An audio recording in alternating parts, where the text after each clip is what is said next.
Pengertian pasar. Pasar dapat diartikan sebagai tempat bertemunya penjual dan pembeli untuk transaksi.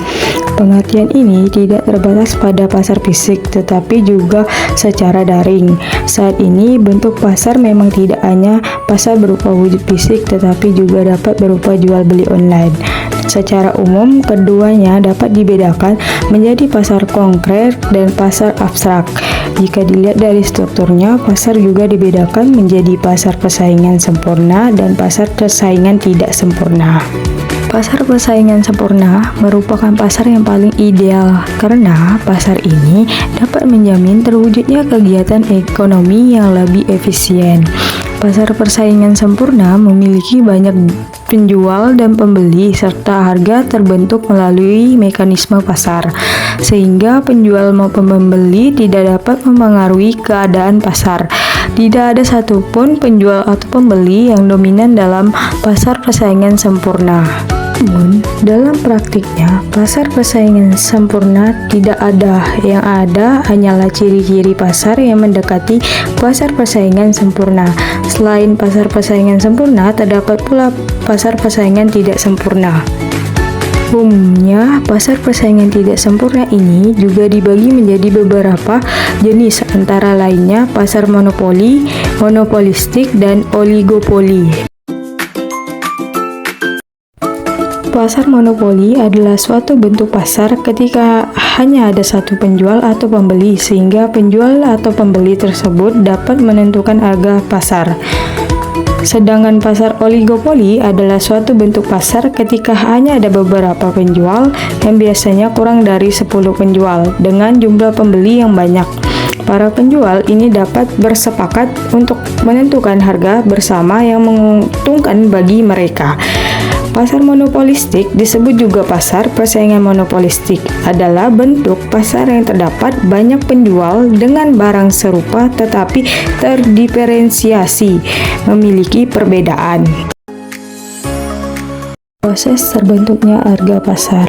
Semua tentu pernah belanja kebutuhan sehari-hari di pasar dong, misalnya sembako hingga perlengkapan sekolah atau berbelanja daring.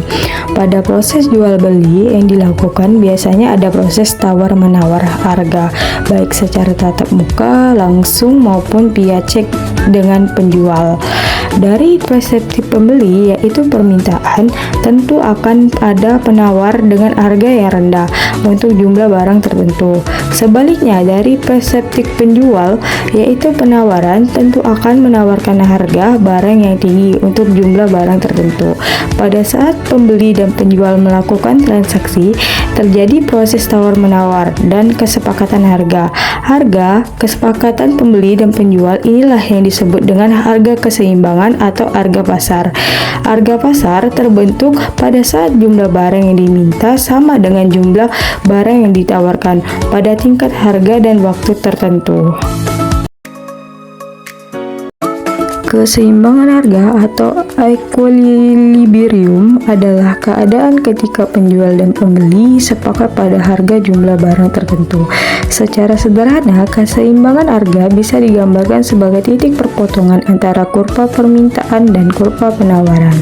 Titik potong itulah yang disebut harga keseimbangan atau titik equilibrium. Kurva permintaan menggambarkan hubungan antara tingkat harga dan jumlah barang yang diminta.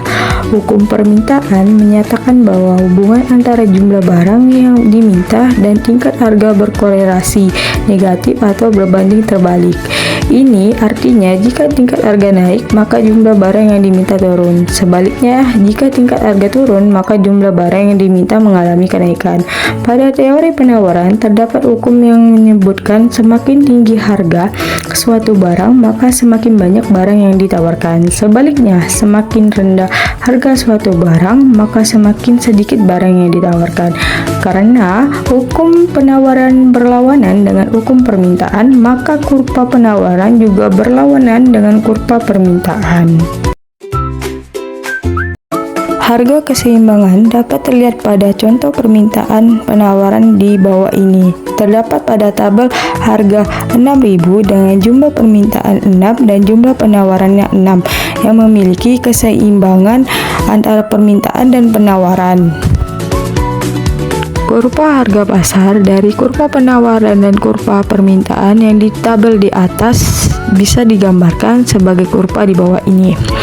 Pada harga 6.000 terjadi jumlah penawaran 6 dan jumlah permintaannya 6, yang dimana terjadilah keseimbangan harga pasar yang terbentuk dari penawarannya seimbang dengan permintaan.